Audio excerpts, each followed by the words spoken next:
불 끄지 마. CCTV부터 꺼. 아이는요? 애는 기록에만 없으면 돼.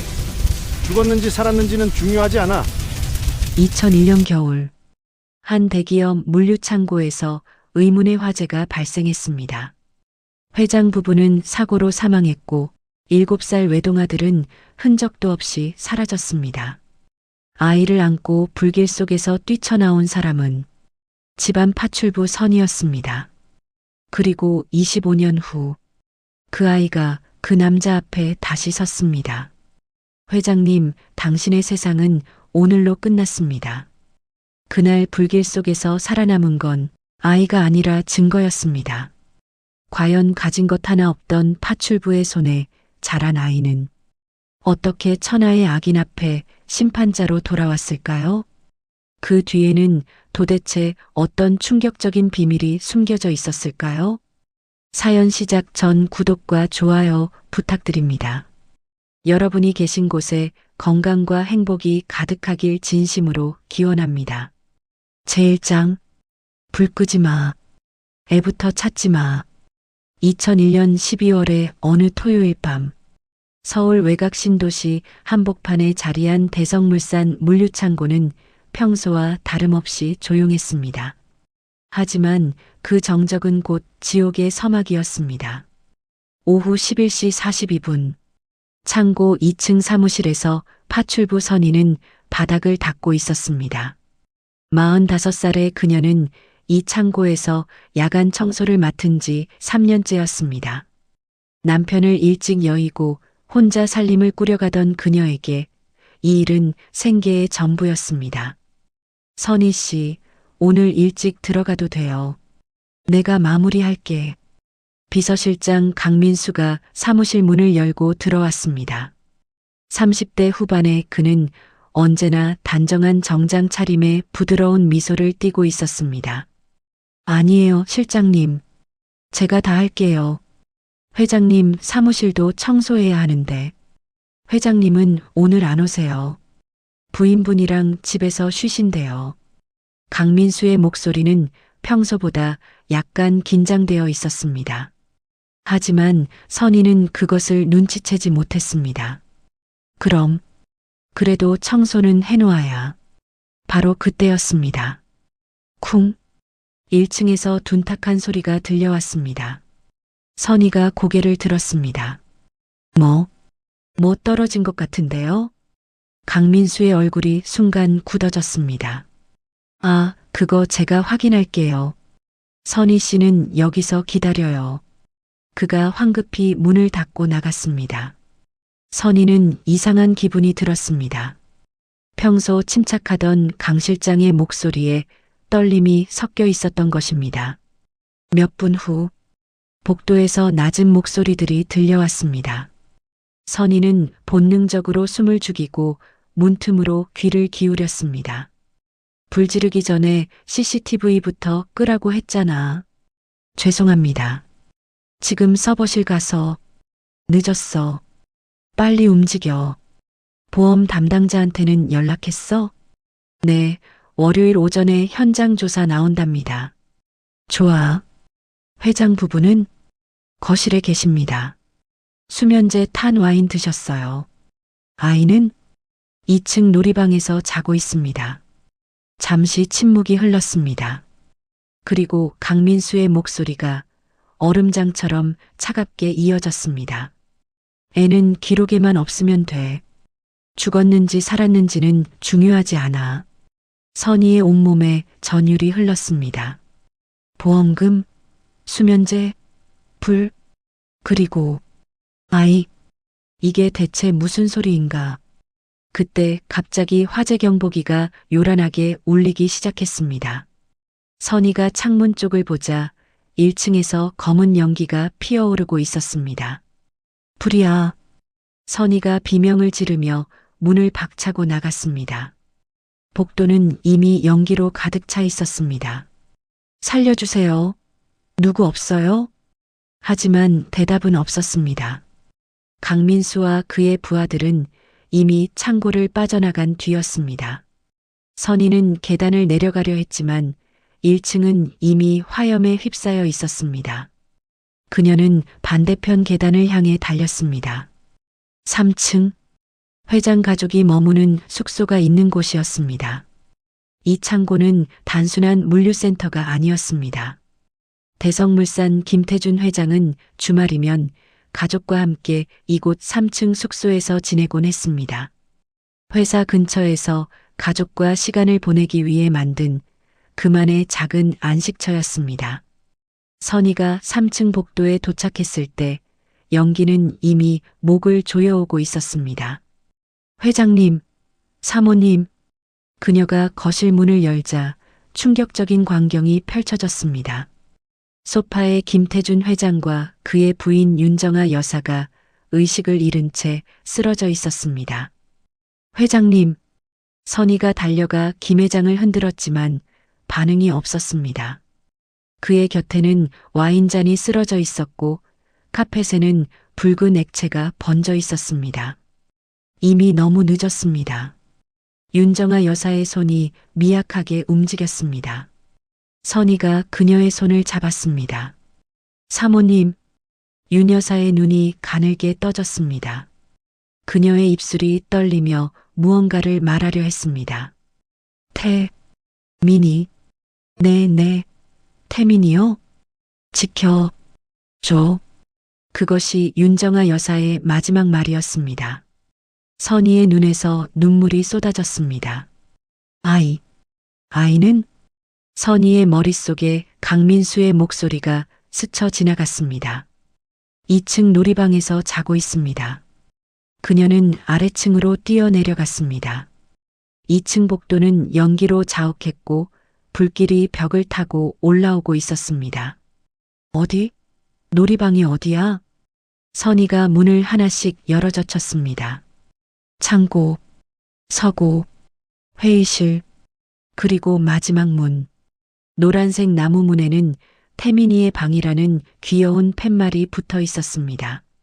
문을 열자 공룡 인형들과 레고 블록들이 가득한 방 안에서 작은 아이가 침대에 누워 잠들어 있었습니다. 7살 김태민. 대성물산의 유일한 후계자이자 지금은 세상에서 가장 위험한 곳에 있는 아이였습니다. 일어나야 해. 선희가 아이를 안아들었습니다. 태민이는 연기를 들이마셨는지 기침을 하며 눈을 떴습니다. 아줌마, 캄캄해. 괜찮아. 아줌마가 있어. 눈 감고 있어. 선희는 아이를 꼭 안고 복도로 뛰쳐나왔습니다. 하지만 계단은 이미 불길에 막혀 있었습니다. 안 돼. 그녀의 눈에 비상구 표시등이 보였습니다. 비상계단. 선희는 마지막 힘을 다해 비상계단 문을 밀었습니다. 쾅! 문이 열리고 찬 공기가 얼굴을 때렸습니다. 그녀는 태민이를 등에 업고 계단을 내려갔습니다. 한 계단, 또 한 계단. 발이 미끄러졌지만 멈출 수 없었습니다. 1층 비상구를 빠져나오는 순간 뒤에서 폭발음이 들렸습니다. 쾅! 충격파의 선희와 태민이는 땅바닥에 나동그러졌습니다. 선희가 몸을 일으켰습니다. 등 뒤에 태민이는 기절해 있었지만 숨은 쉬고 있었습니다. 그녀는 아이를 다시 안고 주차장으로 뛰었습니다. 멀리서 소방차 사이렌 소리가 들려왔습니다. 하지만 선희는 그쪽으로 가지 않았습니다.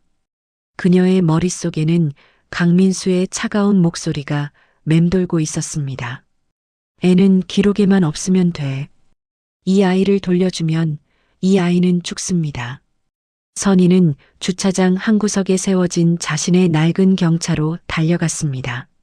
시동을 걸고 뒤도 돌아보지 않고 창고를 빠져나왔습니다. 백미러로 보이는 창고는 이미 거대한 화염에 휩싸여 있었습니다. 하늘을 찌를 듯한 불길. 그 불길 속에서 두 사람의 생명이 꺼져가고 있었습니다. 그리고 한 아이의 인생이 완전히 바뀌어 버렸습니다. 그날 아이는 이름부터 먼저 잃었다. 새벽 2시. 선희의 차는 서울 외곽 한적한 도로를 달리고 있었습니다. 뒷좌석에 누워있던 태민이가 기침을 하며 눈을 떴습니다. 엄마, 아빠, 괜찮아, 괜찮아. 선희가 한 손으로 운전대를 잡고 다른 손으로는 아이의 손을 잡아주었습니다. 하지만 괜찮을 리가 없었습니다. 어디로 가야 할까요? 경찰에 신고해야 할까요? 하지만 그녀가 본 것, 들은 것을 누가 믿어줄까요? 대성물산은 수천억 원대 기업이었습니다. 강민수는 그 회사의 2인자였습니다. 그가 회장을 죽이고 회사를 차지하려 한다는 것을 파출부인 자신의 증언만으로 증명할 수 있을까요? 선희의 머릿속에서 시나리오가 그려졌습니다. 경찰에 가면 나는 참고인으로 불려가고 아이는 후견인이라는 이름으로 그 남자에게 돌아갈 것이다. 법적으로 강민수는 회장의 최측근이었습니다. 아이를 보호할 적임자였습니다. 그리고 그 순간 이 아이는 선희는 생각하기도 싫었습니다. 배고파. 태민이가 작은 목소리로 말했습니다. 선희는 24시간 편의점에 차를 세웠습니다. 거울을 보니 그녀의 얼굴은 그을음으로 시커멓고 머리카락은 타서 군데군데 끊어져 있었습니다. 손에는 화상 물집이 잡혀 있었고 옷은 찢어지고 더러웠습니다. 잠깐만 기다려. 아줌마가 뭐 사올게. 선희는 편의점에 들어가 삼각김밥과 우유를 샀습니다. 계산대 직원은 20대 초반으로 보이는 여성이었습니다. 그녀는 선희의 차림새를 보고 잠시 멈칫했습니다. 하지만 아무 말도 하지 않았습니다. 계산을 마치려는 순간 직원이 삼각김밥 하나를 더 밀어주며 작게 말했습니다. 아이 먹일 거면 이건 서비스예요. 선희의 눈시울이 뜨거워졌습니다. 고맙습니다. 그녀는 고개를 숙이고 편의점을 나왔습니다. 차로 돌아와 태민이에게 김밥을 주었습니다. 아이는 허겁지겁 먹었습니다. 아빠는? 엄마는? 태민이가 순진한 눈으로 물었습니다. 선희의 목이 메었습니다.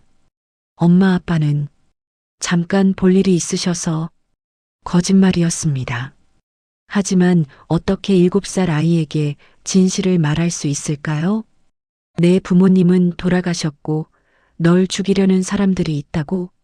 선희는 차를 다시 출발시켰습니다. 어디로 가는지도 모른 채 그저 앞으로만 달렸습니다.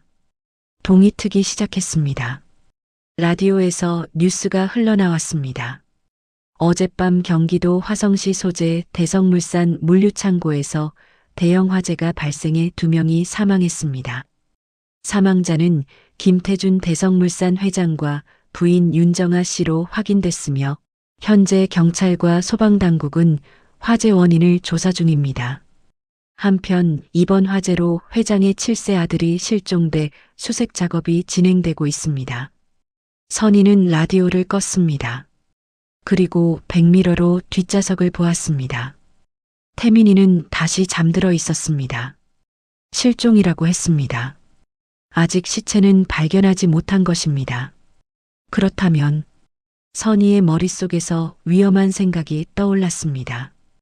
이 아이를 숨기는 것, 완전히 다른 사람으로 만드는 것, 그리고 언젠가 진실을 밝힐 힘을 가졌을 때 미안해, 태민아.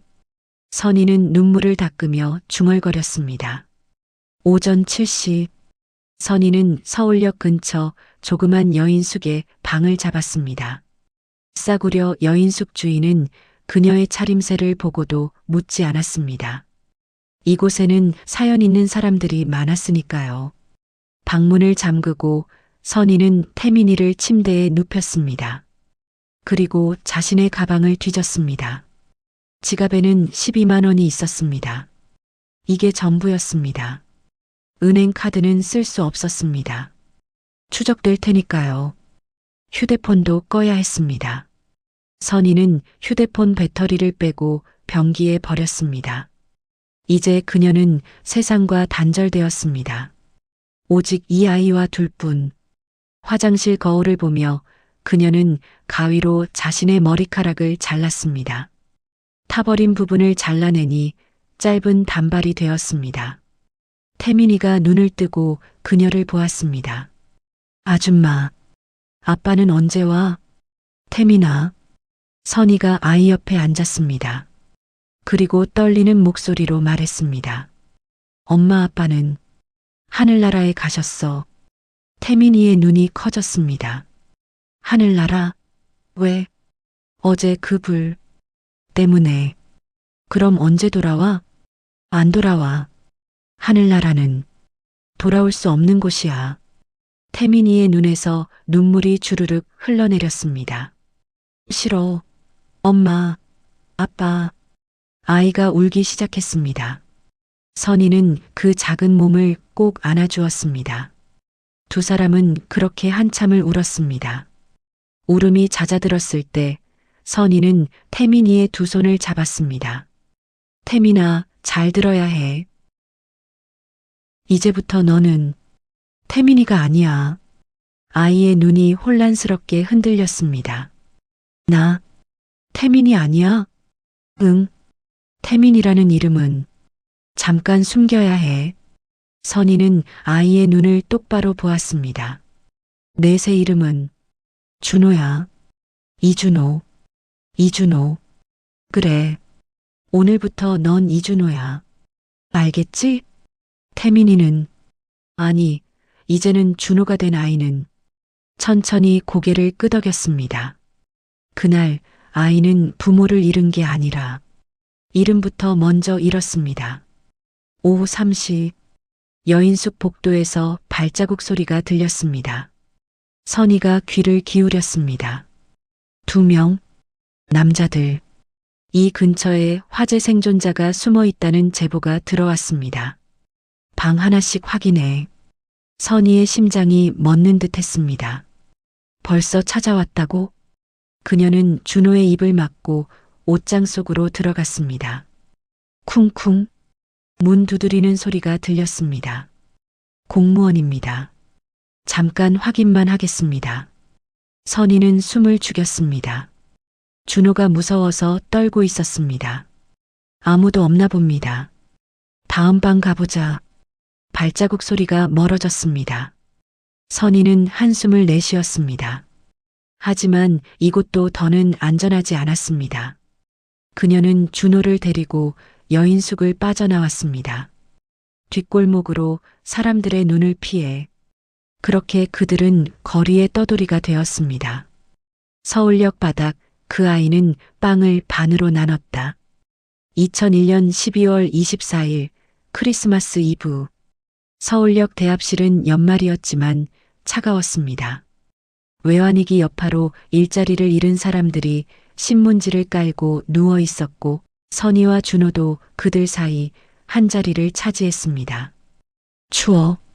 준호가 떨며 선희의 품에 파고들었습니다. 선희는 자신의 외투를 벗어 아이를 감싸 안았습니다. 그녀의 지갑에는 이제 3만 5천 원이 남아 있었습니다. 사흘 동안 여인 숙비와 끼니로 쓰고 남은 돈. 이걸로 얼마나 버틸 수 있을까요? 아줌마, 엄마 보고 싶어. 준호가 눈물을 글썽이며 말했습니다. 선희는 아이의 머리를 쓰다듬었습니다. 아줌마가 여기 있잖아. 아줌마는 아줌만데. 그 말에 선희의 가슴이 찢어지는 것 같았습니다. 맞습니다. 자신은 이 아이의 엄마가 아니었습니다. 그저 파출부일 뿐. 하지만 지금 이 아이에게는 자신밖에 없었습니다. 선희는 아이의 본명을 입에 올리지 않기로 했습니다. 누군가 들으면 끝이었습니다. 그래서 아이의 새 이름을 어느 역 화장실에서 주운 전단지에서 훔쳐왔습니다. 이준호 학생 찾습니다. 마이너스 낡은 미아 전단지. 준호야. 아줌마가 엄마처럼 해줄게. 괜찮겠니? 준호는 한참을 망설이다가 작게 고개를 끄덕였습니다. 다음 날 아침 선희는 3,000원으로 편의점 빵 2개를 샀습니다. 대합실 화장실에서 물로 얼굴을 씻고 나오니 준호가 배를 움켜쥐고 있었습니다. 배고파. 여기. 선희가 빵을 하나 건넸습니다. 준호는 포장을 뜯다가 문득 선희를 쳐다보았습니다.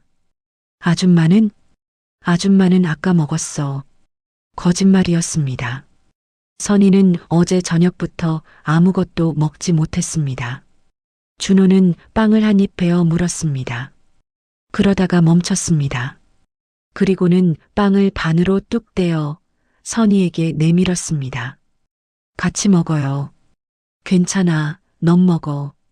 엄마가 그랬어요. 콩 한쪽도 나눠 먹는 거라고. 준호의 작은 손에 들린 빵 반쪽. 선희는 참았던 눈물이 터져 나올 것 같았습니다. 고마워, 준호야. 그녀는 빵을 받아들었습니다. 목이 메어 삼키기 힘들었지만 준호가 걱정할까봐 억지로 씹어 넘겼습니다. 두 사람은 서울역 대합실 구석에 앉아 빵 반쪽씩을 나눠 먹었습니다. 그것이 그들의 첫 번째 크리스마스 식사였습니다. 오후, 선희는 준호를 데리고 명동 거리를 걸었습니다. 크리스마스 트리와 캐럴이 넘쳐나는 거리. 하지만 그들에게는 그저 추운 겨울일 뿐이었습니다. 저기 봐요. 산타. 준호가 백화점 앞 산타클로스 복장을 한 사람을 가리켰습니다. 가볼까? 선희가 손을 잡고 다가갔습니다. 메리 크리스마스. 선물 받아가세요. 산타 복장을 한 아르바이트생이 사탕을 나눠주고 있었습니다. 준호가 사탕을 받아들고 환하게 웃었습니다. 그 웃음을 보는 순간 선희는 결심했습니다. 이 아이만큼은 웃게 해주겠다고. 어떤 일이 있어도. 바로 그때였습니다. 선희는 누군가의 시선이 꽂히는 느낌에 본능적으로 준호의 손을 더 꽉 잡았습니다. 뒤를 돌아봤지만 아무도 없었습니다. 하지만 등골이 서늘했습니다. 아줌마, 우리 언제까지 여기 있어요? 돌아오는 길에 준호가 물었습니다. 조금만 더 있다가 다른 곳으로 갈 거야. 어디로요? 아줌마도 아직 몰라. 근데 괜찮아. 우리 함께니까. 준호가 선희의 손을 꽉 잡았습니다. 작고 따뜻한 손. 그 손을 느끼며 선희는 걸음을 옮겼습니다. 12월 26일. 선희는 신문 구인 광고를 뒤지고 있었습니다. 남은 돈은 1만 5천 원. 당장 일자리를 구하지 못하면 굶어 죽을 판이었습니다. 식당 보조, 즉시 출근 가능자. 선희가 광고를 보고 공중전화로 전화를 걸었습니다. 여보세요? 구인 광고 보고 전화했는데요. 아, 네. 언제부터 나오실 수 있어요? 지금 당장이라도. 그럼 오늘 오후 2시에 한번 나와보세요. 주소는? 선희는 메모를 했습니다. 종로 뒷골목의 작은 중국집이었습니다. 근데 아이는 어떡하지? 준호를 데리고 갈 수는 없었습니다. 더 큰 문제가 있었습니다. 며칠 전부터 따라붙는 시선이 느껴졌습니다. 준호를 데리고 움직이면 바로 표적이 된다는 것을 본능적으로 알았습니다. 선희는 가장 안전한 선택이 아니라 가장 덜 위험한 선택을 골랐습니다. 서울역에서 만난 노숙자 할머니를 찾아갔습니다. 할머니, 부탁이 있는데요. 뭔데? 제가 면접 보러 가야 하는데 아이를 잠깐만 봐주실 수 있으세요? 할머니는 준호를 보더니 고개를 끄덕였습니다. 어디 볼 일 있으면 다녀와. 내가 여기서 봐줄게. 정말 고맙습니다. 선희는 준호에게 당부했습니다. 준호야, 아줌마 금방 다녀올게. 할머니 말씀 잘 들어야 해. 그리고 선희가 아이의 귀에 속삭였습니다. 낯선 사람이 오면 이름 절대 말하면 안 돼. 알았지? 네. 준호가 불안한 눈으로 고개를 끄덕였습니다. 선희는 아이의 머리를 쓰다듬고 종로로 향했습니다. 오후 2시, 대륙반점이라는 허름한 간판이 붙은 중국집. 선이가 문을 열고 들어가자 50대 아줌마가 나왔습니다. 구인 광고 보고 왔다고요? 네, 선이라고 합니다. 아줌마가 선이를 위아래로 훑어봤습니다. 일해 본 적 있어요? 네, 청소하고 설거지 같은 거 했습니다. 일주일만 해봐요. 하루 4만 원, 아침 10시부터 밤 10시까지. 할 수 있겠어요? 하루 12시간 4만 원. 시급으로 따지면 3천 원이 조금 넘었습니다. 최저임금에도 못 미치는 액수였지만 선희에게는 선택의 여지가 없었습니다. 할 수 있습니다. 좋아요. 내일부터 나와요. 선희는 허리를 깊이 숙였습니다. 감사합니다. 돌아오는 길 선희의 발걸음이 가벼웠습니다. 일자리를 구했습니다. 하루 4만 원이면 월세방 하나 얻고 밥은 먹고 살 수 있었습니다. 서울역에 도착해 준호를 찾았습니다. 그런데 준호가 보이지 않았습니다. 할머니, 준호 어디 갔어요? 아, 그애 조금 전에 양복 입은 남자들이 데려갔어. 선희의 얼굴이 창백해졌습니다. 뭐라고요? 명찰 달고 수첩도 보여주더라. 무전기까지 들고. 누가 안 믿겠냐. 실종 아동 찾는다고. 어디로 갔어요? 저쪽 출구 쪽으로. 선희는 미친 듯이 뛰었습니다. 서울역 출구. 주차장. 검은색 세단 한 대가 보였습니다. 그리고 그 차 안에 준호가 울고 있었습니다. 준호. 선희가 차로 달려가려는 순간 누군가 그녀의 팔을 붙잡았습니다. 아가씨, 급하신가 봐요? 돌아보니 30대 중반의 남자가 서 있었습니다. 깔끔한 정장에 안경을 낀 남자. 선희는 본능적으로 알아차렸습니다. 이 사람은 경찰이 아니라 강민수 실장님이 찾으시더군요. 남자가 비릿한 미소를 지었습니다. 모르는 분인데요. 그러실 리가요. 대성물산 물류창고에서 일하시던 분 아닙니까? 선희의 심장이 얼어붙었습니다. 저는 걱정 마세요. 아이만 돌려주시면 됩니다. 그럼 아가씨는 아무 일도 없었던 것처럼 살 수 있어요.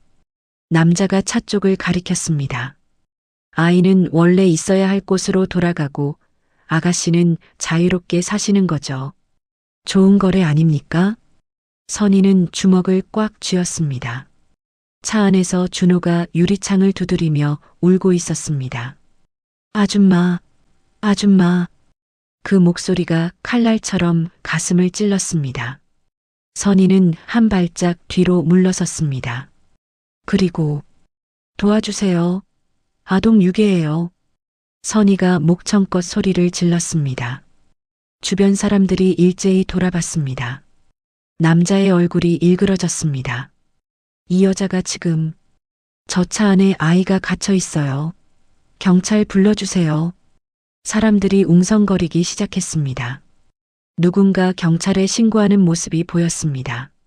남자는 혀를 차며 차에 올라탔습니다. 가자. 경찰 오기 전에. 세단이 급하게 출발했습니다.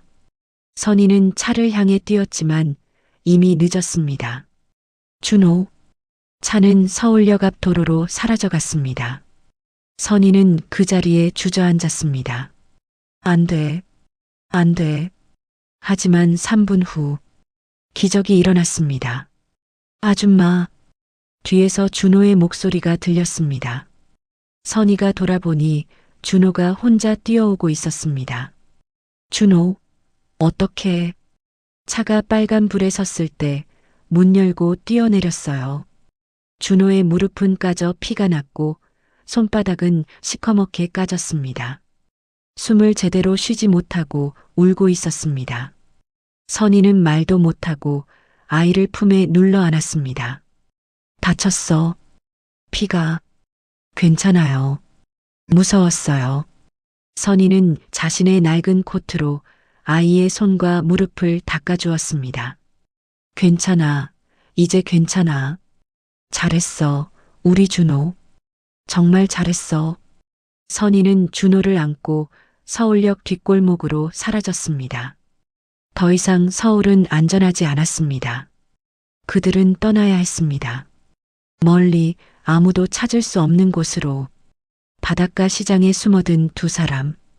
2002년 1월 선희와 준호가 도착한 곳은 강원도 동해안의 작은 어촌 마을이었습니다. 서울에서 고속버스로 4시간. 바다 냄새가 코를 찔렀습니다. 여기가 어디예요? 준호가 물었습니다. 우리가 새로 살 곳이야. 마을 입구에는 동해수산시장이라는 낡은 간판이 걸려 있었습니다. 시장은 불황의 여파로 한산했습니다. 빈 점포들이 즐비했고 사람들의 표정은 어두웠습니다. 선희는 시장 안쪽으로 들어갔습니다. 혹시 일자리 구하는 데 없을까요? 한 횟집 아줌마에게 물었습니다. 글쎄, 요즘 장사가 안 돼서 사람 뽑을 형편이 아닌데. 청소, 설거지, 뭐든 합니다. 밥만 주시면 돼요. 아줌마가 선희를 쳐다봤습니다. 그리고 준호를 봤습니다. 저 애는 뭔데? 제 조카입니다. 부모님이 돌아가셔서 제가 키우고 있어요. 아줌마의 눈빛이 조금 부드러워졌습니다. 쯧쯧. 요즘 세상 참 각박해. 아줌마는 잠시 생각하더니 말했습니다. 일주일만 해봐요. 하루 3만 원에 밥 2끼. 그리고 저 뒤에 창고 하나 있는데 짐 쌓여 있는 거 다 치우면 거기서 지내도 돼요. 정말요? 근데 제대로 일 안 하면 바로 쫓아낼 거예요. 열심히 하겠습니다. 선희는 허리를 깊이 숙였습니다. 그렇게 그들은 동해 바닷가 작은 시장에 둥지를 틀었습니다. 창고는 비좁았습니다. 3평도 안 되는 공간에 낡은 어구들과 상자들이 가득했습니다. 선희는 밤새 창고를 정리했습니다. 먼지와 곰팡이 냄새가 코를 찔렀지만 그녀는 쉬지 않고 일했습니다. 다음 날 아침, 창고는 깨끗해졌고 한쪽 구석에 이불 하나를 펼 공간이 생겼습니다. 창문 틈으로 찬바람이 들어왔고 바다 습기에 벽은 축축했지만 선희에게는 천국이었습니다. 비를 피할 지붕이 있고 누울 곳이 있었습니다. 준호야, 여기서 우리 살자. 네. 준호는 고개를 끄덕였습니다. 이제 겨우 7살. 하지만 이 아이는 어른들보다 더 빨리 현실을 받아들였습니다. 다음 날부터 선희는 새벽 5시에 일어나 일을 시작했습니다. 횟집 홀 청소, 설거지, 생선 손질 보조, 밤 10시까지 쉴 틈 없이 일했습니다. 준호는 낮에는 창고에서 혼자 지냈습니다. 선희가 일하는 동안 준호는 시장을 돌아다니며 혼자 놀았습니다. 어느 날 시장 사람들이 선희를 보며 수군거렸습니다. 저 여자 뭔가 수상하지 않아? 아이 아빠는 어디 갔대? 도망친 거 아냐? 빚쟁이한테 쫓기는 것 같던데. 소문은 빠르게 퍼졌습니다. 며칠 후 시장 입구에 낯선 남자 둘이 나타났습니다. 검은 가죽 점퍼에 선글라스를 낀 남자들. 그들은 시장을 돌아다니며 사람들에게 물어봤습니다. 혹시 여자 하나, 아이 하나 데리고 있는 사람 못 봤어요? 선희는 횟집 주방에 숨어서 그들을 지켜봤습니다. 심장이 터질 것 같았습니다. 찾아왔다. 남자들은 한참을 돌아다니다가 횟집 앞으로 왔습니다. 사장님, 잠깐 여쭤볼 게 있는데요. 횟집 아줌마가 나갔습니다. 뭔데요? 혹시 최근에 서울에서 온 여자, 아이 데리고 있는 사람 못 봤어요? 글쎄요, 모르겠는데요. 만약 보시면 여기로 연락 주세요. 살해하겠습니다. 남자가 명함을 건넸습니다. 아줌마는 명함을 받아들고 남자들이 떠나기를 기다렸습니다. 남자들이 사라지자 아줌마가 주방으로 들어왔습니다. 선희와 눈이 마주쳤습니다. 당신 무슨 일 있는 거 아니야? 선희는 입술을 깨물었습니다. 죄송합니다. 내가 묻는 거 아니야. 그냥 조심해요. 아줌마가 명함을 찢어 쓰레기통에 버렸습니다. 고맙습니다. 선희의 눈에서 눈물이 흘러내렸습니다. 세상이 전부적인 줄 알았는데 이렇게 손을 내밀어주는 사람도 있었습니다. 하지만 평화는 오래가지 않았습니다. 사흘 후, 밤 10시, 선희가 일을 마치고 창고로 돌아가는데 누군가 뒤에서 따라왔습니다. 선희는 뒤를 돌아봤습니다. 아무도 없었습니다. 하지만 기분이 이상했습니다. 그녀는 빠른 걸음으로 창고로 향했습니다. 창고 문을 열고 들어가려는 순간 찾았다. 뒤에서 목소리가 들렸습니다. 선희가 돌아보니 낮에 봤던 남자 둘이 서 있었습니다. 당신, 선희 씨 맞죠? 남자 중 하나가 말했습니다. 서울역에서 소리 지른 여자가 있었대요. 그때부터 동선이 잡혔어. 여기까지 오느라 고생 많았죠? 선희의 얼굴이 창백해졌습니다. 조용히 따라와요. 그럼 아이는 안 다쳐요. 남자가 선희의 팔을 잡았습니다. 바로 그때 손때 낮고 굵은 목소리가 어둠 속에서 들려왔습니다. 어둠 속에서 누군가가 한 걸음 나왔습니다. 손에는 담배도 칼도 없었습니다. 대신 낡은 소방 장갑이 끼워져 있었습니다. 손때 그의 목소리는 조용했지만 남자 둘이 동시에 굳었습니다. 시장의 호랑이 그리고 어머니의 회초리 최적화 리라이팅. 어둠 속에서 한 남자가 천천히 걸어 나왔습니다. 나이는 50을 조금 넘긴 듯했고 키는 크지 않았지만 몸이 단단했습니다. 낡은 군용 야상을 걸쳤고 한쪽 눈가에 길게 패인 흉터가 있었습니다. 하지만 선희의 시선을 붙잡은 건 다른 것이었습니다. 남자의 손에 낀 낡은 소방 장갑. 가죽이 달아번들거렸고 손가락 끝은 여러 번 꿰맨 자국이 남아 있었습니다.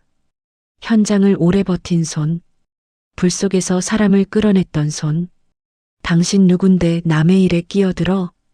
검은 점퍼 남자가 선희의 팔을 더 세게 움켜쥐었습니다. 남자는 대답을 서두르지 않았습니다. 선희와 남자들 사이에 조용히 서서 먼저 손을 뺄 틈을 만들었습니다. 오동수, 그가 낮게 말했습니다. 이 시장 밤지킴이 봅니다. 경비, 점퍼 남자가 비웃었습니다. 웃음내. 오동수는 웃지 않았습니다. 그저 남자의 손목을 바라보며 한 번만 말했습니다. 손 떼. 안 떼면? 그 순간 오동수의 소방 장갑 낀 손이 번쩍 움직였습니다. 그는 주먹을 휘두르지 않았습니다. 말도 길게 하지 않았습니다. 손목을 잡는 게 아니라 힘이 들어가는 각도를 꺾어 잡았습니다. 상대가 반사적으로 힘을 풀게 만드는 빠르고 정확한 동작. 흑! 점퍼 남자의 숨이 턱 막히는 소리가 났습니다. 그가 무릎을 꿇으려는 찰나 옆에 있던 남자가 주머니에서 칼을 꺼냈습니다. 하지만 칼날이 반짝이기 전에 오동수는 이미 몸을 붙였습니다. 칼을 향해 달려든 게 아니라 칼을 든 팔꿈치를 몸통 쪽으로 붙여버리는 움직임. 그 다음은 소리가 아니라 균형이 무너지는 느낌이었습니다. 쿵! 칼 든 남자는 그대로 엎어졌고 칼은 손에서 미끄러져 바닥을 굴렀습니다. 오동수는 칼을 멀리 걷어차고 발로 눌러 고정시켰습니다. 그리고 아주 조용히 말했습니다. 다음엔 다치기 전에 돌아가. 점퍼 남자는 손목을 부여잡고 이를 갈았습니다. 두고 봐. 오동수는 눈썹 하나 까딱하지 않았습니다. 그래. 다시 오면 그땐 내가 신고부터 할 거다. 말이 끝나자 남자들은 서로 눈치를 보며 뒤로 물러났습니다. 이 시장에서 이 남자랑 엮이는 게 손해라는 걸 알아챈 얼굴이었습니다. 남자들이 어둠 속으로 완전히 사라지고 나서야 오동수가 선희 쪽으로 고개를 돌렸습니다. 다친 데 없어요? 선희는 그제야 숨을 들이켰습니다. 네, 고맙습니다. 아이는 창고 안에 있어요. 오동수는 창고 문을 두드렸습니다. 괜찮다. 나와도 돼. 문이 아주 조금 열렸고 준호가 겁에 질린 얼굴로 고개를 내밀었습니다. 선희를 보자마자 아이는 달려와 품에 매달렸습니다. 아줌마. 선희는 아이를 끌어안았습니다. 손끝까지 떨렸지만 울면 아이가 더 무너질까봐 울지 않았습니다. 오동수는 그 모습을 한참 바라보다가 등을 돌렸습니다. 오늘 밤은 내가 여기 있을게요. 아니에요. 어떻게 그런. 내일입니다. 이 시장 지키는 사람이라서. 오동수는 창고 밖 계단에 앉았습니다. 주머니에서 담배를 꺼내 문 뒤에 숨기듯 물었습니다. 불씨가 번쩍였다가 이내 차가운 공기 속으로 꺼져갔습니다. 그날 밤 선희는 아이를 껴안고 잠들었습니다. 잠결에도 몇 번이나 아이의 숨을 확인했습니다. 창고 밖에는 오동수가 있었습니다. 말없이, 움직임 없이, 그저 지키는 사람처럼. 다음 날 아침, 선희가 문을 열었을 때 오동수는 이미 없었습니다. 대신 문 앞에 종이봉투 하나가 놓여 있었습니다.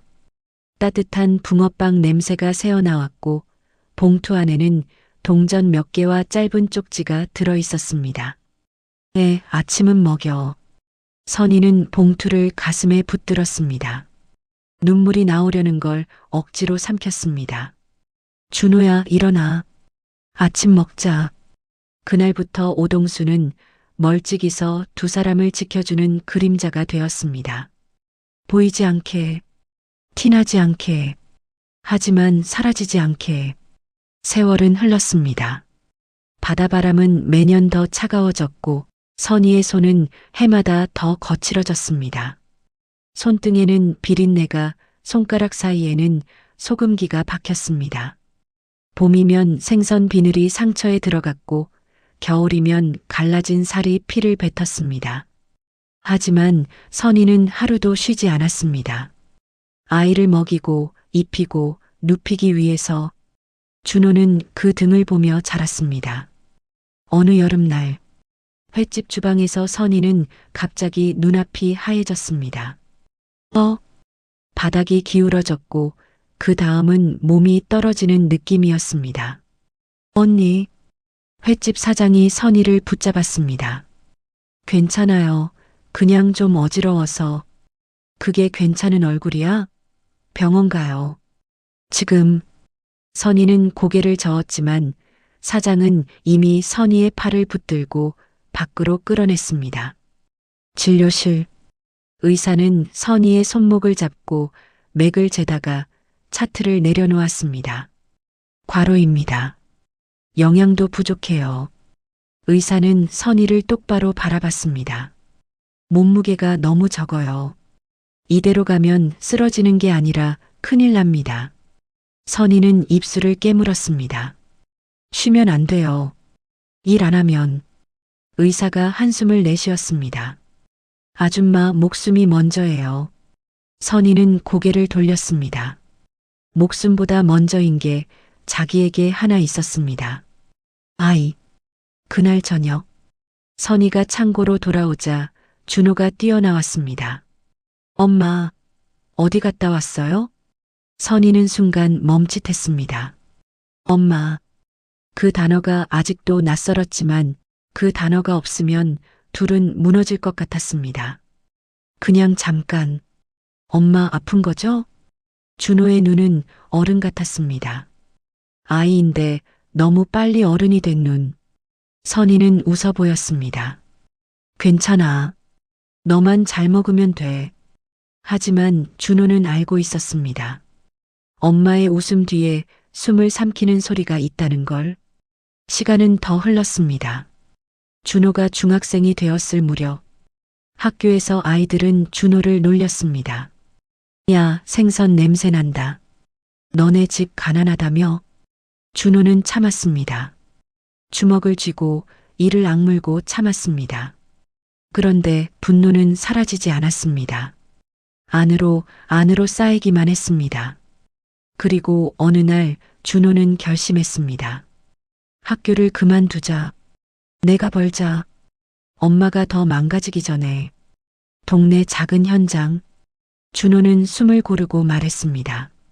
아저씨, 저 일 시켜주세요. 몇 살이야? 준호는 잠깐 멈췄다가 거짓말을 했습니다. 16이요. 학생은 안 돼. 제발이요. 엄마가 아파요. 제가 벌어야 해요. 현장 감독은 준호의 얼굴을 한참 봤습니다. 아이 얼굴인데 눈빛이 어른 같았습니다. 3일만. 하루 3만 원. 대신 다치면 바로 끝. 네. 준호는 벽돌을 날랐습니다. 손바닥이 찢어지고 어깨가 뻐근해 숨이 차올라도 그는 멈추지 않았습니다. 3일 후 준호는 구겨진 지폐를 손에 쥐었습니다. 구해낸 돈 같았습니다. 그날 밤 선희가 창고 문을 열었을 때 준호가 앉아 있었습니다. 흙이 묻은 작업복, 빨갛게 까진 손바닥, 선희의 가슴이 내려앉았습니다. 준호야, 그게 뭐니? 준호는 주머니에서 돈을 꺼내 선희 앞에 내려놓았습니다. 엄마, 나 학교 그만둘래요. 선희의 얼굴이 굳었습니다. 뭐? 공부 안 할래요. 내가 벌게요. 엄마 너무 힘들어 보여요. 그 순간 선희의 안에서 무언가가 끊어졌습니다. 닥쳐. 준호는 숨을 삼켰습니다. 엄마, 나는 그냥 닥치라고 했어. 선희는 아무 말 없이 창고 구석으로 걸어가 빗자루에서 억센 쌀이나무 가지를 한 줄기 꺾었습니다. 그 소리만으로 준호의 등이 굳었습니다. 엄마. 선희의 목소리는 차갑게 떨렸습니다. 바지 걷어. 엄마, 제발. 당장. 준호는 떨리는 손으로 바지를 걷었습니다. 선희는 한번 내리쳤습니다. 자. 준호의 종아리에 붉은 줄이 올라왔습니다. 하지만 아픈 건 종아리가 아니라 선희의 손이었습니다. 그 손이 먼저 떨렸습니다. 선희는 다시 한번 내리치려다 멈췄습니다. 숨이 걸렸습니다. 그리고 터졌습니다. 내가 너를 왜 데리고 나왔는 줄 알아? 선희의 목소리가 갈라졌습니다. 너 벽돌 나르라고 그 불길 속에서 너 업고 뛰어내려온 줄 알아? 준호는 울먹이며 고개를 저었습니다. 선희는 준호의 어깨를 잡고 흔들었습니다. 내 아버지가 왜 죽었는지 알아? 준호의 눈이 커졌습니다. 힘이 없어서가 아니야. 법을 몰라서 당한 거야. 선희의 눈에서 눈물이 쏟아졌습니다. 서류 한 장 도장 하나. 그걸로 사람 목숨을 마음대로 하는 놈들이야. 선희는 이를 악물었습니다. 돈으로 법도 사고 사람도 사는 놈들이라고. 숨이 넘어갈 듯 헐떡이던 선희가 마지막으로 준호의 앞에 무릎을 꿇었습니다. 그러니까 너는. 선희의 입술이 떨렸습니다. 너는 몸으로 싸우면 안 돼. 머리로 싸워야 해. 법으로 서류로 저놈들 목을 조여야 해. 선희는 울면서도 단단히 말했습니다. 법조인이 돼. 내 손으로 내가 직접 저놈들 죗값 치르게 해. 그리고 그 순간 선희의 입에서 입 밖에 나와선 안 될 이름이 흘러나왔습니다. 태민아. 공기가 멎었습니다. 준호는 숨을 멈췄습니다. 그 이름은 칼처럼 귀 안쪽을 긁었고 준호의 심장이 철렁 내려앉았습니다. 선희는 그제야 입을 틀어막았습니다. 하지만 늦었습니다. 선희는 부러진 쌀이나무를 쥔 채 바닥에 주저앉았습니다. 미안해. 선희가 울었습니다. 엄마가 미안해. 그 울음은 준호를 향한 것이기도 했고 불길 속에서 떠나간 그 사람들을 향한 것이기도 했습니다. 준호는 피멍이 든 종아리를 끌고 선희 앞에 무릎을 꿇었습니다. 그리고 선희의 거칠고 투박한 발을 부여잡았습니다. 잘못했어요, 엄마. 준호는 숨을 들이켜며 말했습니다. 나 공부할게요. 미친 듯이 공부해서 엄마 울린 사람들 다 잡아넣을게요. 그러니까 제발 울지 마세요. 준호는 선희의 무릎에 얼굴을 묻고 울었습니다. 선희도 울었습니다. 좁은 창고에서 둘은 밤새 서로의 등을 부여잡고 울었습니다. 그날의 회초리는 준호의 종아리에 흉터를 남겼지만 더 깊은 흉터는 준호의 가슴에 남았습니다. 엄마의 눈물을 끝내겠다는 맹세. 그 아이는 분노를 접고 머리를 갈았다. 최적화 리라이팅. 그날 이후 준호는 완전히 달라졌습니다. 새벽 4시 알람이 울리기 전 준호는 먼저 눈을 떴습니다. 찬물로 얼굴을 씻고 책상 앞에 앉았습니다. 바깥은 아직 캄캄했고 창고 벽은 습기 때문에 차가웠습니다. 하지만 준호는 펜을 놓지 않았습니다. 눈꺼풀이 내려오면 종아리의 흉터를 손끝으로 눌렀습니다. 아픈 게 목적이 아니었습니다. 잊지 않기 위해서였습니다. 선희는 아들이 공부하는 모습을 보며 밥을 더 줄이고 약을 더 미뤘습니다. 아들이 책을 펼칠 수 있는 1시간이라도 더 만들어주려고. 고등학교 3학년. 작은 동해의 학교였지만 준호는 한 번도 전교 1등을 놓치지 않았습니다. 책상 위에는 수능 교재만 있는 게 아니었습니다. 낡은 법전이 한 권 늘 함께 있었습니다.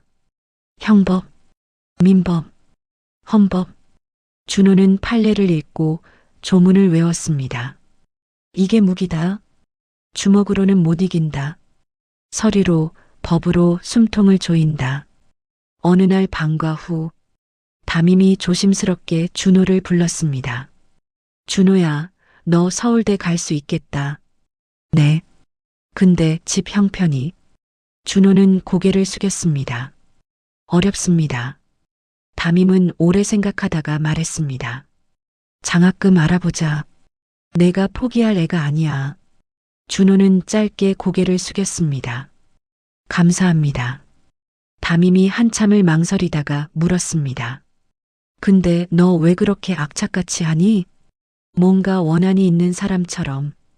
준호는 대답하지 않았습니다. 원한. 그런 말로는 부족했습니다. 이건 목숨값이었고 엄마의 눈물값이었습니다. 수능이 끝난 날, 준호는 바다를 바라봤습니다.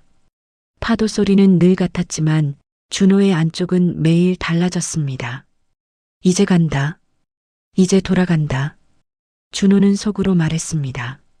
합격 발표 날, 준호는 컴퓨터 앞에서 손을 떨었습니다. 화면이 로딩되고 글자가 떠올랐습니다. 서울대학교 법과대학 합격. 이준호. 준호는 한참을 움직이지 못했습니다. 기쁘다기보다 숨을 참아온 사람이 겨우 숨을 쉬는 느낌이었습니다. 그는 컴퓨터를 끄고 횟집으로 뛰었습니다. 엄마. 선희가 돌아봤습니다. 왜 그래, 준호야? 준호는 말 대신 선희를 꽉 끌어안았습니다. 그리고 선희의 손을 봤습니다. 설거지 물에 불어 하얗게 갈라진 손, 마디마디 굳은 살이 박인 손. 그 손이 준호의 등에 올라오자 선희는 결국 주저앉았습니다. 합격했어요, 엄마. 선희의 손에서 그릇이 떨어졌습니다. 쨍그랑. 정말이야? 네. 정말이에요. 선희는 울었습니다. 불길 속에서 뛰던 날, 서울역 바닥에서 빵을 나누던 날, 회초리를 들던 날, 모든 순간이 한꺼번에 밀려오는 듯 선희는 울었습니다. 잘했다. 선희는 떨리는 목소리로 말했다. 정말 잘했다. 하지만 기쁨은 오래가지 않았습니다. 그날 저녁, 횟집 문이 열렸고 낯선 양복 차림의 남자 둘이 들어왔습니다. 여기 서울대 합격생이 있는 곳 맞습니까? 선희의 얼굴이 굳었습니다. 누구십니까? 남자가 명함을 내밀었습니다. 대성물산 인사팀장 김성훈. 회장님께서 우수한 인재를 후원하십니다. 장학금 지원을. 선희는 명함을 잡은 손이 떨렸습니다. 대성물산. 그 이름 하나로 선희는 다시 불냄새를 맡는 것 같았습니다. 필요 없습니다. 선희가 명함을 되돌려 주려 하자 남자가 미소를 지었습니다. 회장님이 그러시더군요. 남자의 목소리가 낮아졌습니다. 그 이름 오랜만이라고. 선희의 숨이 멎었습니다. 남자는 가볍게 고개를 숙였습니다. 후원은 호의가 아닙니다. 거절하시면 불편해질 수 있어요. 선희는 이를 악물었습니다. 돌아가세요. 남자들은 서로 눈빛을 교환하고 천천히 뒤로 물러났습니다. 문이 닫히기 직전 남자가 마지막으로 던졌습니다. 나중에 후회하실 겁니다.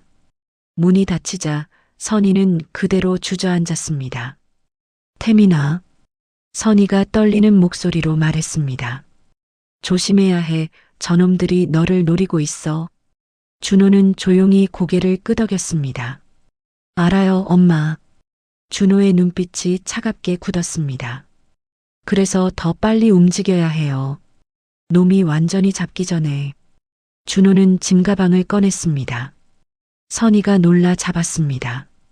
지금 가겠다고? 준호는 선희의 손을 꼭 잡았습니다. 엄마. 준호는 처음으로 단단하게 말했습니다. 나 이제 도망치지 않을게요. 서울 가서 준비하고 올게요. 법으로 서류로 놈 목줄 줄 준비. 준호는 선희를 한 번 더 안았습니다. 그리고 문을 열고 나갔습니다. 창고 밖 바닷바람이 차게 불었습니다. 선희는 문턱에 서서 아들이 사라지는 뒷모습을 오래 바라봤습니다. 불안이 가슴을 죄었지만 그보다 더 큰 감정이 선희를 붙잡았습니다. 드디어 시작이구나. 어두운 겨울 밤하늘 아래 준호를 태운 고속버스가 서울을 향해 달리고 있었습니다. 가면을 쓰고 법복을 입다. 2012년 3월 서울. 기숙사 화장실 거울 앞. 준호는 넥타이를 매고 있었습니다. 한 번, 두 번. 매듭이 비뚤어졌습니다. 풀었습니다. 다시 맸습니다. 거울 속 얼굴은 21살이었지만 눈빛은 늙어 있었습니다. 준호는 넥타이를 완성하고 거울을 똑바로 봤습니다. 그리고 입모양으로만 소리 없이 말했습니다. 이준호. 잠시 멈췄습니다. 김태민. 다시 멈췄습니다. 그리고 마지막으로 강태성. 거울 앞에서 그는 표정을 지웠습니다. 이준호라는 이름을 마음속으로 접고 태성을 꺼냈습니다. 감정은 숨기고 계산만 남겼습니다. 서울에서는 태성으로 살기로 했습니다. 이름은 가면이었습니다. 호적에는 여전히 이준호가 남아 있었지만 명함에는 태성이 새겨질 것이었습니다. 법복을 입기 전 먼저 가면이 필요했습니다. 목에는 늘 낡은 펜던트가 걸려 있었습니다. 누구에게도 보여준 적 없는 목숨값 같은 물건. 서울대학교 법학관 도서관. 태성은 낡은 법전을 펼치고 검색창에 단어를 쳤습니다.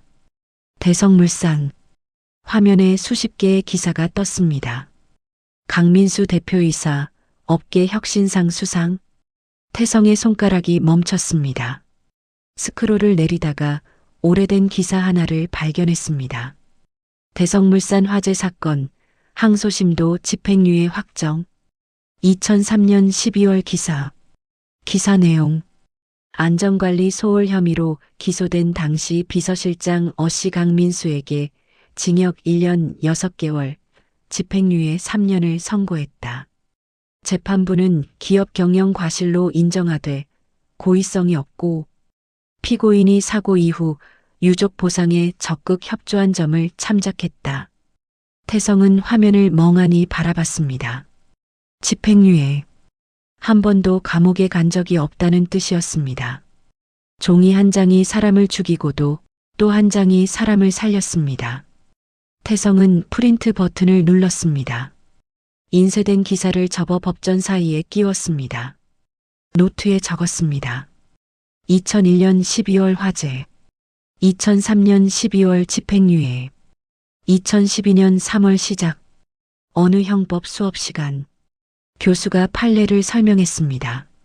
대법원 2004도 3245 판결. 대성물산 화재 사건이죠. 안전관리 의무를 소홀히 해 인명피해가 발생했으나 고의성이 인정되지 않아 집행유예로 마무리된 케이스입니다. 교수가 칠판에 적었습니다. 여러분, 법은 고의와 과실을 명확히 구분합니다. 태성은 펜을 쥔 손에 힘이 들어갔습니다. 노트에 적었습니다. 고의를 증명하면 된다. 그날부터 태성은 도서관 유령이 되었습니다. 같은 과학생들이 물었습니다. 야, 태성아, 너 MT 안 가? 동아리 안 해? 태성은 웃으며 대답했습니다. 미안, 다음에. 집이 멀어서. 웃는 얼굴로 거짓말을 하면서도 속에서는 누군가를 매일 죽이고 있었습니다. 2014년 겨울, 태성은 법조인 선발 시험을 준비했습니다. 새벽 4시부터 밤 12시까지 하루 20시간 편의점 야간 알바로 생활비를 벌었습니다. 밤 12시부터 새벽 4시까지 어느 날 새벽 편의점 유리창에 비친 자신을 봤습니다. 뺨은 꺼졌고 눈 밑은 시퍼렇게 멍들어 있었습니다. 하지만 태성은 무표정했습니다. 그때부터였습니다. 분노가 사라진 건 분노는 오래 못 갑니다. 대신 계산이 남았습니다. 2016년 2월 최종 합격자 발표 날 화면이 로딩되고 리스트가 떴습니다. 강태성 합격. 태성은 한참을 움직이지 못했습니다. 기쁘다기보다 숨을 참아온 사람이 겨우 숨을 쉬는 느낌이었습니다. 그는 핸드폰을 꺼내 엄마에게 전화를 걸었습니다. 엄마, 합격했어요. 전화 너머로 뭔가 떨어지는 소리가 들렸습니다. 쨍그랑, 정말이니? 네. 선희는 울었습니다. 잘했다. 정말 잘했다. 2년의 연수 과정이 흘렀습니다. 태성은 모든 순간을 기록했습니다. 노트에, 머릿속에, 가슴 깊은 곳에 이 모든 게 무기가 된다. 2018년 3월 검사 임용 첫 출근 날 서울중앙지검으로 가는 엘리베이터 안 태성은 거울에 비친 자신을 봤습니다. 검은 정장, 배지, 그리고 표정 없는 얼굴. 7층에서 문이 열렸습니다. 특수부, 경제사범, 금융범죄, 기업 비리를 다루는 부서. 태성이 원한 곳이었습니다. 부장검사가 복도 끝에서 기다리고 있었습니다. 강 검사, 각오는 됐어? 태성은 짧게 대답했습니다. 네. 목소리에는 떨림이 없었습니다. 2018년 여름, 태성은 처음으로 동해에 내려갔습니다. 2년 만이었습니다. 횟집 문을 열었습니다. 엄마, 선희가 돌아봤습니다. 태성아. 태성은 엄마를 안았습니다. 그리고 숨이 막혔습니다. 선희의 몸이 너무 가벼웠습니다. 태성은 선희의 손을 잡았습니다. 손목은 더 가늘어졌고 손등에는 물집 위로 굳은 살이 덕겹쳤습니다. 태성은 그 손을 잡는 순간 숨이 막혔습니다. 엄마, 이제 그만 이래요. 무슨 소리야? 엄마 멀쩡한데. 안 멀쩡해요. 선희가 태성의 입을 막았습니다. 엄마가 원하는 건 내가 무너지지 않는 거야. 복수는 정의로 해야 해. 감정으로 하면 안 돼. 태성은 고개를 끄덕였습니다. 그날 밤 창고에서 선희가 물었습니다. 그 사람들 아직 잘 살고 있니? 태성은 잠시 침묵하다가 대답했습니다. 강민수는 지금 대성물산 회장이에요. 자산 규모 5천억. 선희의 주먹이 천천히 쥐어졌습니다. 말은 하지 않았지만 그 주먹이 떨리고 있었습니다. 태성은 선희의 손을 감싸 쥐었습니다. 돈이 법을 짓밟는 세상이라면 내가 법을 다시 위로 올려놓을 거예요. 선희는 아들의 눈을 오래 바라봤습니다. 그 눈에는 분노가 아니라 결기가 서려 있었습니다. 조심해라, 태성아. 네, 엄마. 서울로 돌아온 태성은 책상 서랍을 열었습니다. 오래된 신문 스크랩, 법전, 그리고 목에서 벗어낸 낡은 펜던트. 태성은 펜던트를 손에 쥐고 잠시 멈췄습니다. 열면 돌아갈 수 없다는 걸 알고 있었습니다. 태성은 펜던트를 비틀어 열었습니다. 안에서 작은 메모리 칩이 떨어져 나왔습니다. 2001년 그날 밤, 선희가 불길 속에서 주운 것. 태성은 컴퓨터에 메모리 칩을 꽂았습니다. 화면에 파일 목록이 떴습니다. 태성은 첫 번째 녹취 파일을 재생했습니다. 불 지르기 전에 CCTV부터 끄라고 했잖아. 강민수의 목소리였습니다. 25년 전 그날 밤의 목소리. 태성은 파일을 하나하나 확인했습니다. 비자금 내역, 횡령 증거, 그리고 살인 공모 녹취. 태성의 입가에 차가운 미소가 번졌습니다. 이제 살인은 쉬우라는 말이 없어요. 강민수 씨. 태성은 중얼거렸습니다. 컴퓨터 화면에 비친 태성의 얼굴. 그는 아직 아무도 잡지 않았습니다. 그런데도 이미 너무 많은 사람이 끝나고 있었습니다. 25년 만의 재회, 그는 기억하지 못했다. 2019년 가을, 서울 강남구 삼성동, 대성물산 본사 55층 건물이 가을 햇살을 받아 빛나고 있었습니다. 검은 세단 한 대가 지하 주차장으로 들어갔습니다. 뒷좌석에서 내린 남자, 강민수. 예순을 바라보는 나이였지만 정장은 여전히 빈틈없었습니다. 손목의 시계는 5천만 원짜리였습니다. 비서가 서류 가방을 들고 따라왔습니다. 회장님, 오늘 오전 일정은? 알아서 해. 나 좀 쉬게.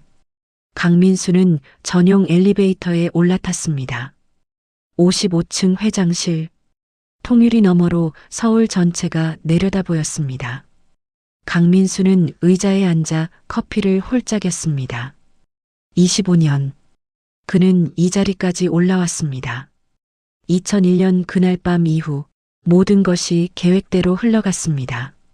화재는 사고로 마무리됐고 보험금은 제때 들어왔고 회사는 그의 손에 넘어왔습니다.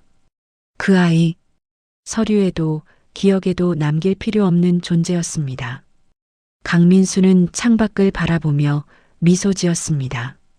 세상은 결국 승자의 것이었습니다. 같은 시각, 서울중앙지검 특수부. 강태성 검사는 책상 앞에 앉아 파일을 넘기고 있었습니다. 대성물산 비자금 조성 의혹. 익명의 제보가 들어온 지 3일째. 하지만 태성은 이미 6개월 전부터 이 사건을 준비하고 있었습니다. 아니, 정확히는 18년 전부터. 태성은 파일을 덮고 부장검사실로 향했습니다. 똑똑. 들어와. 부장검사 박철호가 서류를 보다가 고개를 들었습니다. 강 검사, 무슨 일이야? 대성물산 건 제가 맡겠습니다. 박 부장의 눈썹이 올라갔습니다. 너, 대성물산이 어떤 곳인지 알아? 압니다. 자산 5천억짜리 기업이야. 로펌은 최고급이고 정치권 라인도 두텁지. 박 부장이 펜을 내려놓고 태성을 똑바로 봤습니다. 강 검사, 이건 내 커리어가 날아갈 수도 있는 거냐. 태성은 눈 하나 깜빡이지 않았습니다. 그래서 제가 하겠다는 겁니다. 박 부장은 한참을 태성을 바라봤습니다. 이 젊은 검사의 눈빛에는 뭔가 다른 것이 있었습니다. 좋아. 해봐. 근데 증거 없으면 바로 접어. 알았지? 네. 태성은 고개를 숙이고 나왔습니다. 일주일 후 대성물산 본사 로비. 강태성 검사가 2명의 수사관과 함께 들어섰습니다. 서울중앙지검 특수부 강태성 검사입니다. 강민수 회장님 계십니까? 리셉션 직원이 당황한 표정으로 전화를 들었습니다. 회장님, 지금 검찰에서 55층 회장실. 강민수는 비서를 통해 보고를 받았습니다. 검찰이요? 네. 강태성 검사라고 비자금 조성 의혹 관련해서 조사하러 왔다고 합니다. 강민수는 웃음을 터뜨렸습니다. 비자금? 또 시작이네. 이런 일은 처음이 아니었습니다. 몇 년에 한 번씩 젊은 검사들이 정의감에 불타 찾아왔습니다. 하지만 결과는 언제나 똑같았습니다. 증거 불충분, 무혐의, 회의실로 안내해. 변호사는 이미 대기 중입니다. 좋아. 강민수는 넥타이를 매만지며 일어섰습니다. 42층 회의실. 강민수가 문을 열고 들어왔습니다. 그리고 멈췄습니다. 회의실 창가에 한 남자가 서 있었습니다. 30살쯤 되어 보이는 검은 정장을 입은 남자. 강태성? 강민수는 그를 처음 봤습니다. 아니, 처음 보는 얼굴이라고 생각했습니다. 강민수 회장님이십니까? 태성이 돌아서며 물었습니다. 그렇습니다. 강태성 검사님? 네. 두 사람이 악수를 나눴습니다. 강민수의 손은 따뜻했습니다. 태성의 손은 차가웠습니다. 악수는 3초 만에 끝났습니다. 강민수는 의자에 앉으며 말했습니다. 무슨 일로 오셨는지 대충 들었습니다만 비자금이라니 어이가 없네요.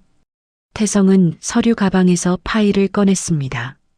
2015년부터 2018년까지 대성물산 해외법인 계좌로 총 320억 원이 송금됐습니다. 그게 비자금이라는 겁니까? 용도가 불분명합니다. 강민수 옆에 앉은 변호사가 끼어들었습니다. 검사님, 그건 정상적인 해외 투자 자금입니다. 이미 세무조사도 통과했고요. 태성은 서류를 천천히 넘기며 질문을 이어갔습니다. 회의는 30분쯤 이어졌습니다.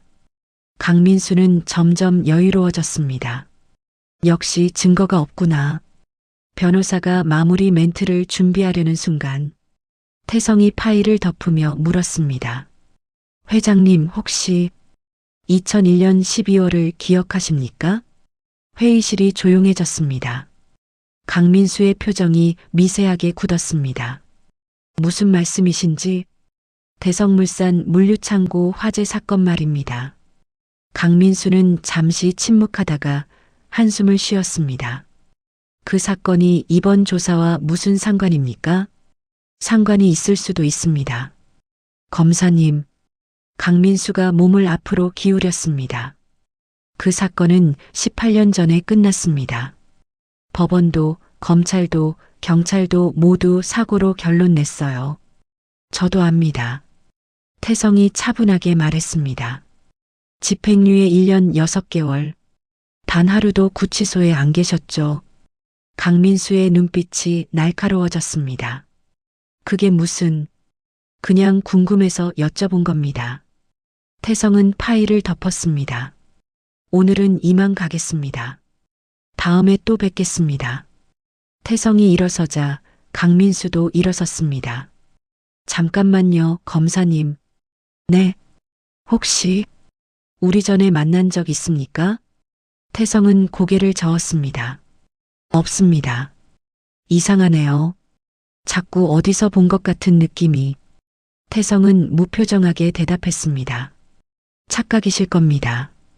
태성은 회의실 문을 열고 나갔습니다. 엘리베이터 안. 태성은 혼자였습니다.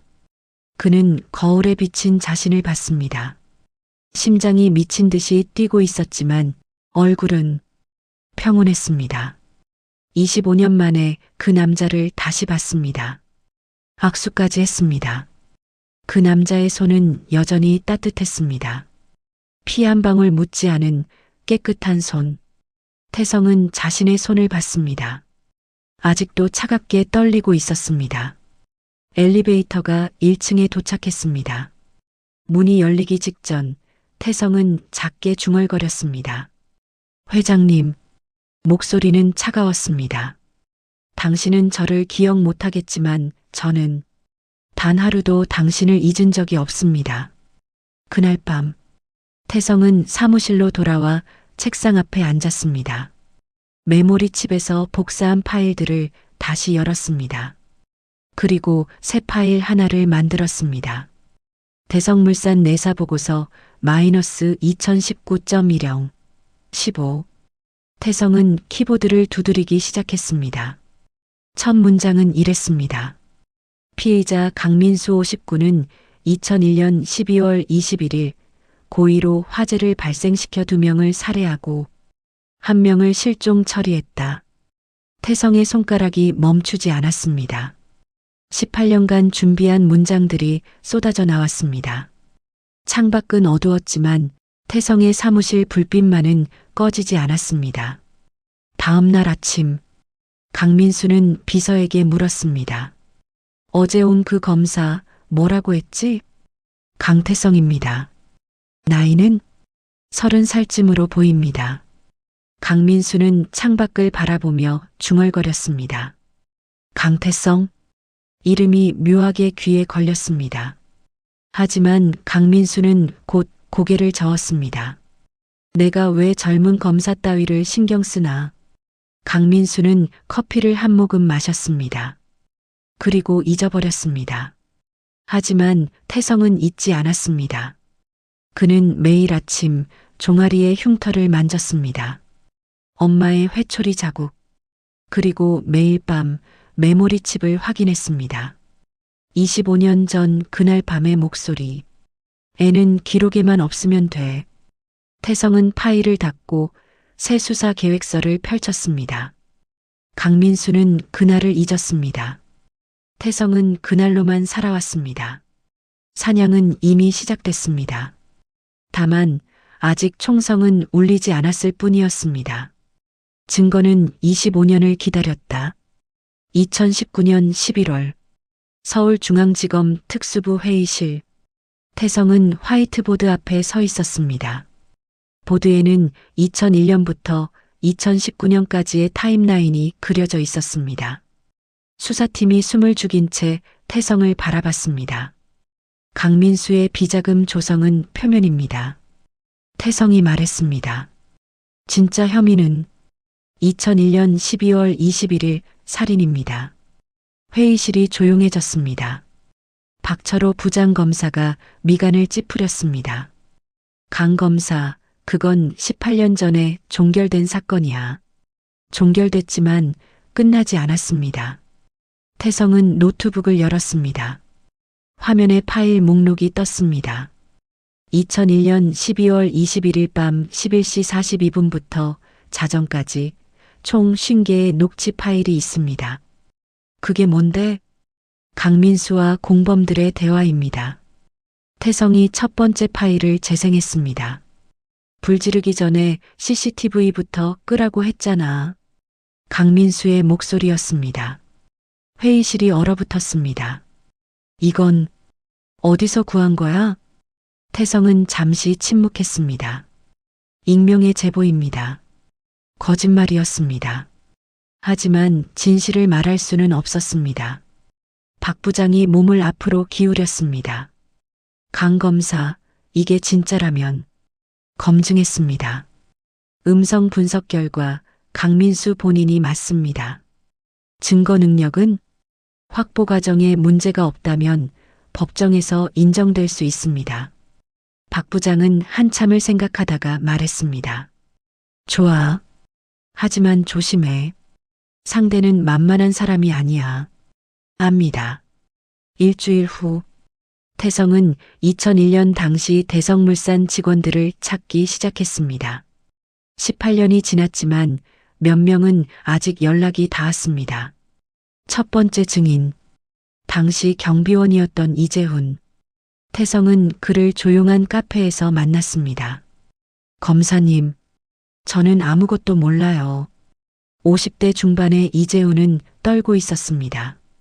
그날 밤 강민수 실장이 당신에게 뭐라고 했습니까? 아무 말도 안 했어요. CCTV를 끄라고 하지 않았습니까? 이재훈의 얼굴이 창백해졌습니다. 저는 태성은 녹취 파일을 틀었습니다. 경비한테 CCTV 끄라고 했어? 네, 이재훈한테 시켰습니다.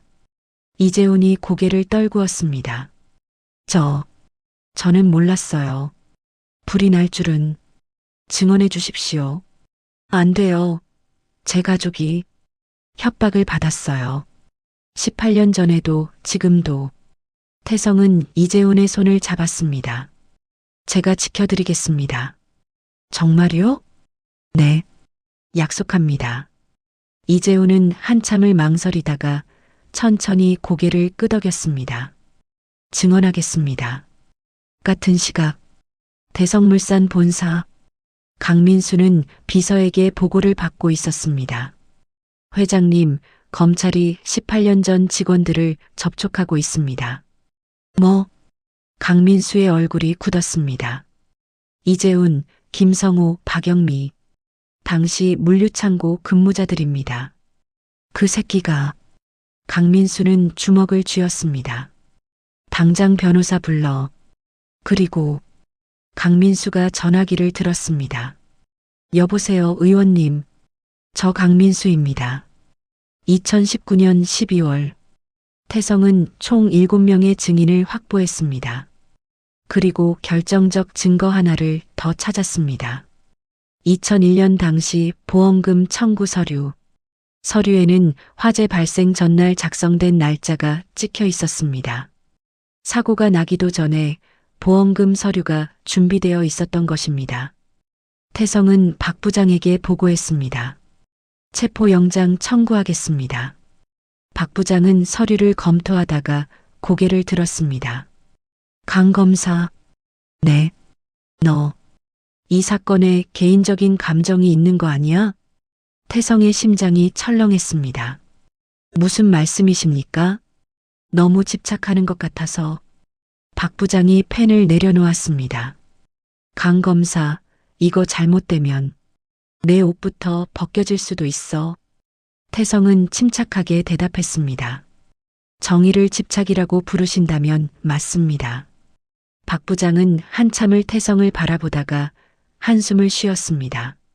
좋아. 영장 청구해. 근데 기각되면 끝이야.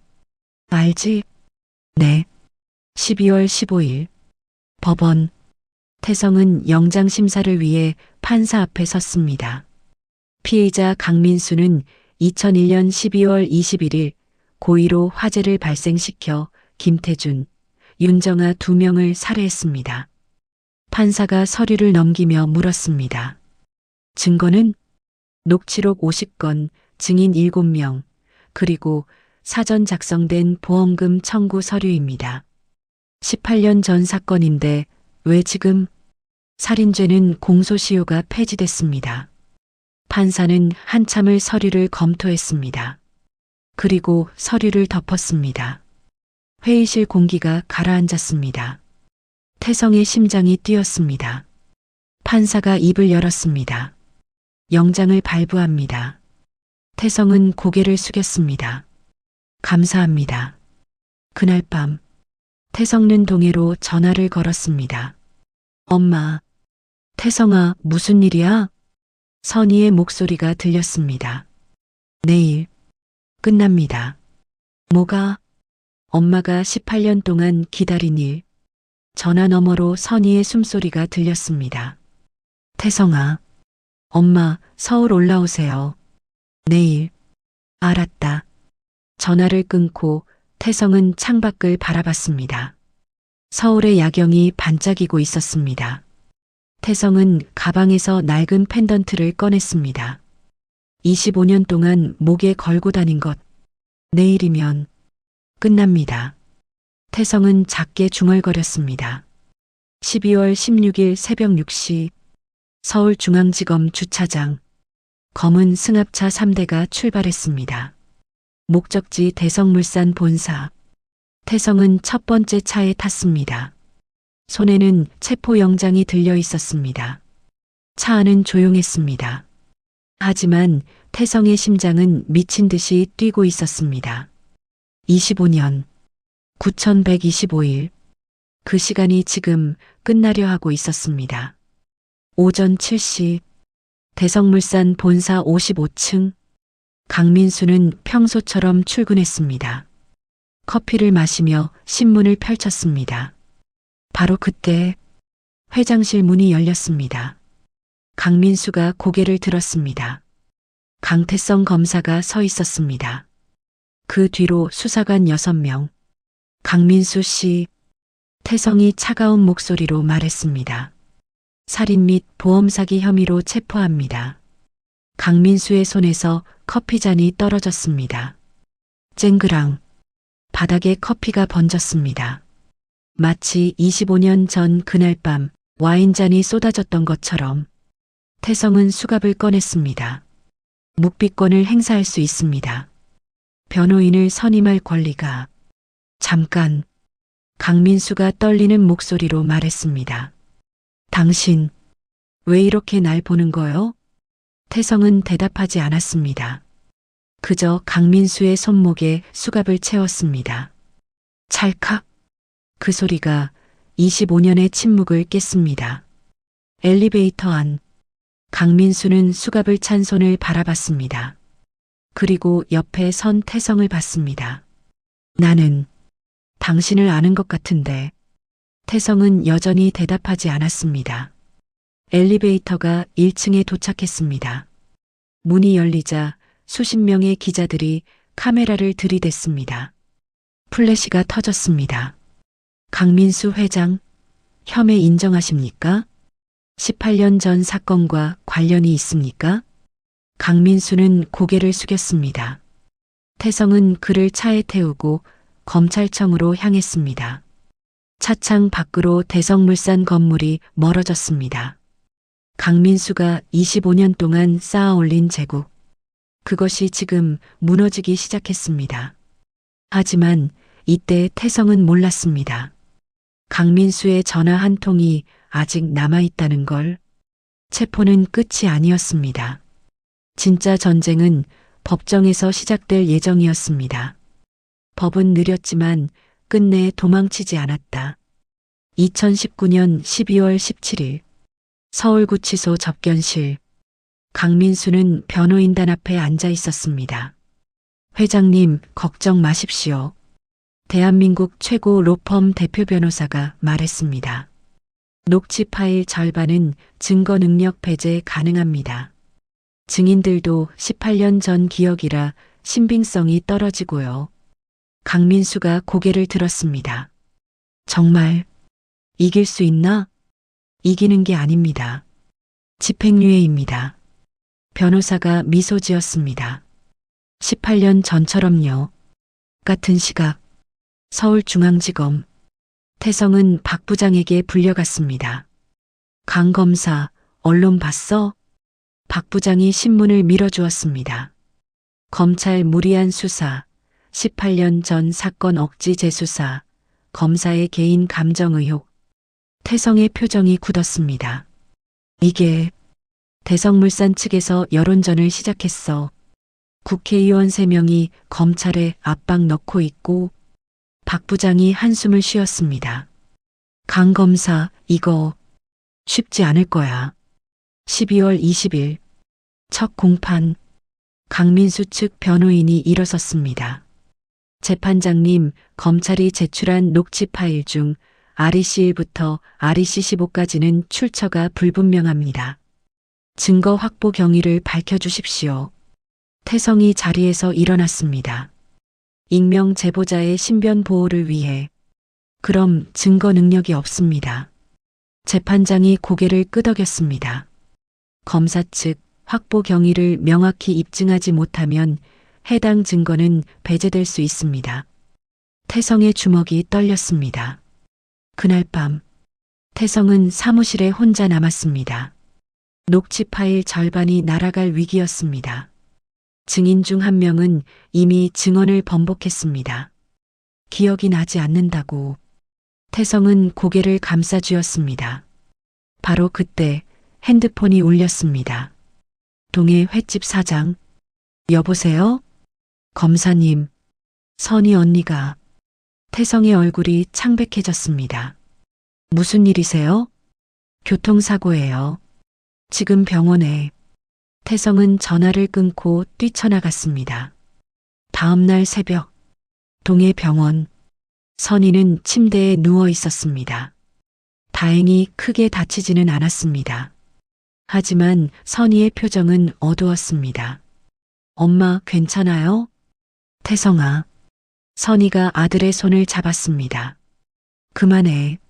네. 이 일. 그만둬. 태성의 눈이 커졌습니다. 엄마가 무슨. 어제 전화 왔어. 낯선 남자가. 선희의 목소리가 떨렸습니다. 아들 잘못되게 하고 싶지 않으면 재판 포기하라고. 그리고 사고가 났어.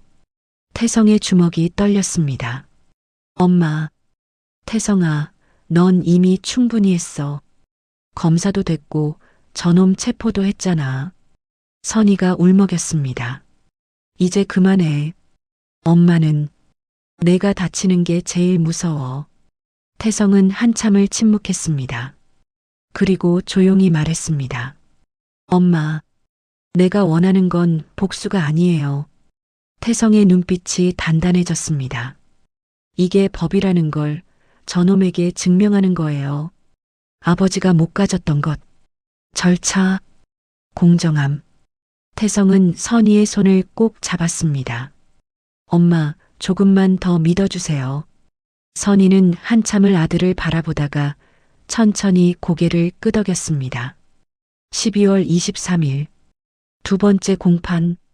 태성은 새로운 증거를 제출했습니다. 재판장님, 추가 증거를 제출하겠습니다. 화면에 문서가 떴습니다. 대성물산 내부 금고 압수수색 조서. 2019년 11월 피고인의 개인 금고에서 발견된 메모리 칩입니다. 변호인이 벌떡 일어났습니다. 이에 있습니다.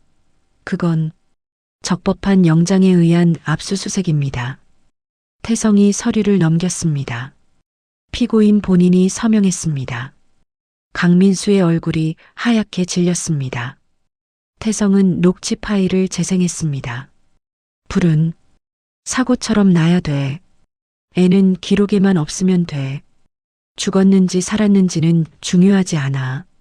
정확히 25년 전의 목소리. 강민수의 목소리였습니다.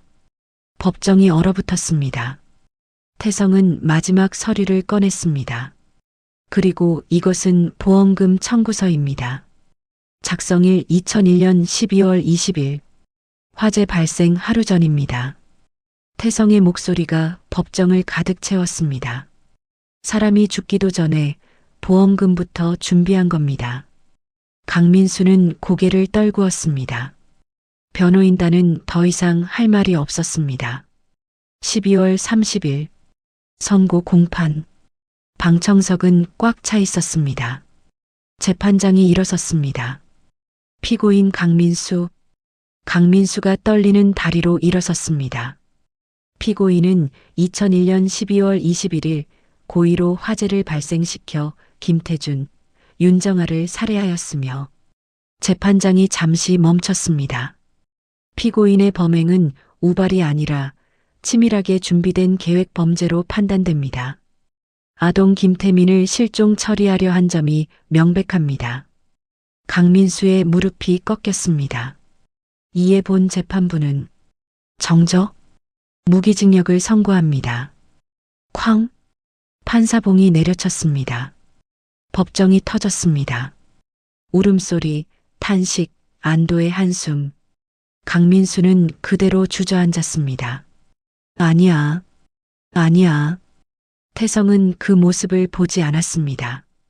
그저 판결문을 들고 고개를 숙였습니다. 25년 9125일 끝났습니다. 법정 밖. 선희는 끝까지 안으로 들어오지 않았습니다. 태성이 나왔을 때 그녀는 복도 벤치에 앉아 있었습니다. 엄마. 선희가 고개를 들었습니다. 끝났어요. 선희는 한참 아무 말이 없었습니다. 그러다 조용히 말했습니다. 그래. 이제 됐다. 그녀는 울지 않았습니다. 내 아버지도 어머니도. 선희의 목소리가 떨렸습니다. 이제야 눈 감으셨겠지. 선희는 태성의 손을 꼭 잡았습니다. 태성아. 내 엄마. 이제 내 인생 살아. 2020년 1월 태성은 사직서를 제출했습니다. 박 부장이 물었습니다. 왜? 제 몫은 다 했습니다.